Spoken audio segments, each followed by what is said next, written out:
Marcos, capítulo 10. Saindo dali, Jesus foi para o território da Judéia e para além do Jordão. E, outra vez, as multidões se reuniram junto a ele e, de novo, ele as ensinava segundo o seu costume.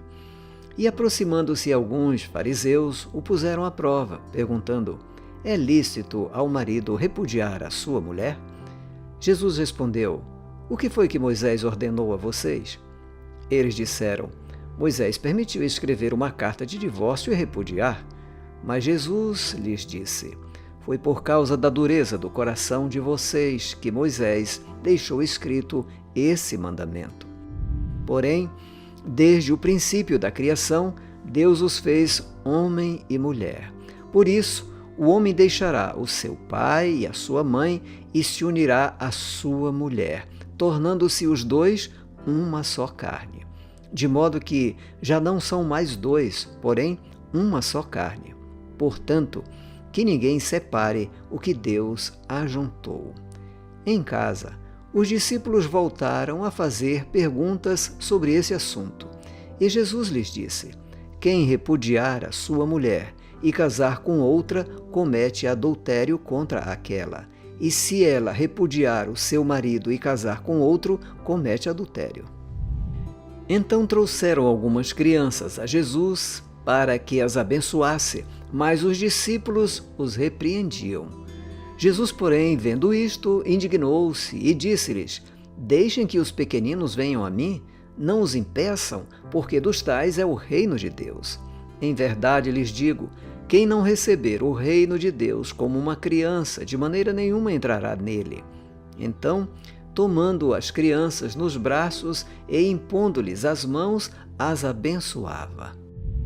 Pondo-se Jesus a caminho, um homem correu ao seu encontro e, ajoelhando-se diante dele, perguntou-lhe: bom mestre, que farei para herdar a vida eterna? Jesus respondeu: por que você me chama de bom? Ninguém é bom a não ser um, que é Deus. Você conhece os mandamentos? Não mate, não cometa adultério, não furte, não dê falso testemunho, não desfraude ninguém, honre o seu pai e a sua mãe. Então o homem respondeu: mestre, tudo isso tenho observado desde a minha juventude. E Jesus, olhando para ele com amor, disse: só uma coisa falta a você.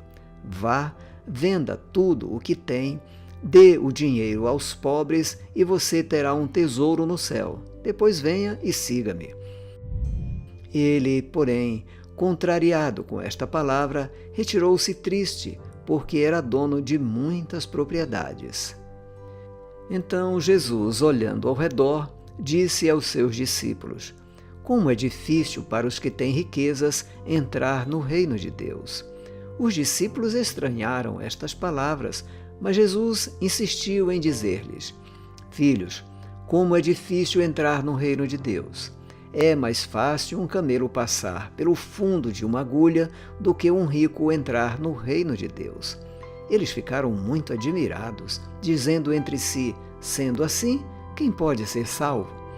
Jesus, olhando para eles, disse: para os seres humanos é impossível, contudo, não para Deus, porque para Deus tudo é possível.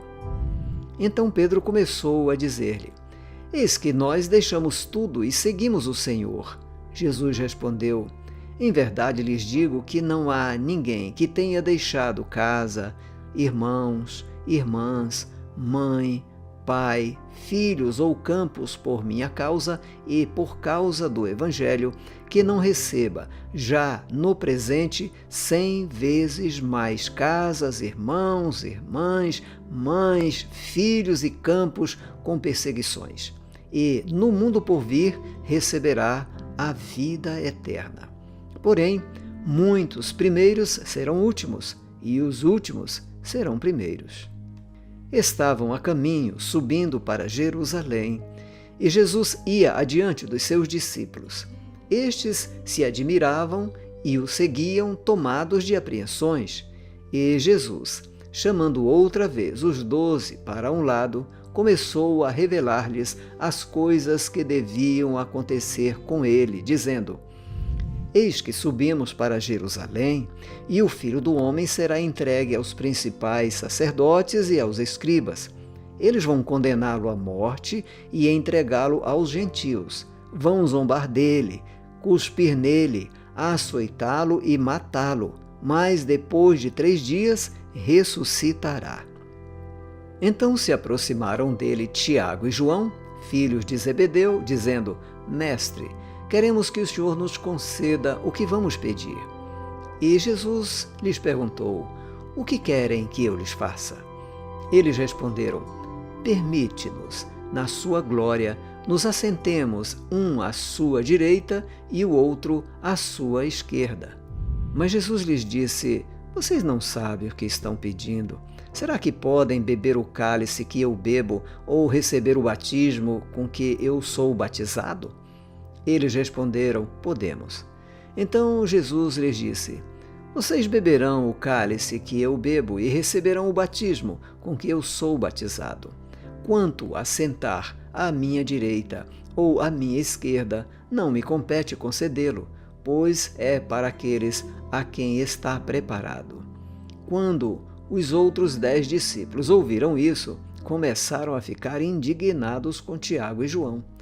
Mas Jesus, chamando todos para junto de si, disse: Vocês sabem que os que são considerados governadores dos povos os dominam e que seus maiorais exercem autoridade sobre eles. Mas entre vocês não é assim, pelo contrário. Quem quiser tornar-se grande entre vocês, que se coloque a serviço dos outros. E quem quiser ser o primeiro entre vocês, que seja servo de todos. Pois o próprio Filho do Homem não veio para ser servido, mas para servir e dar a sua vida em resgate por muitos. E foram para Jericó.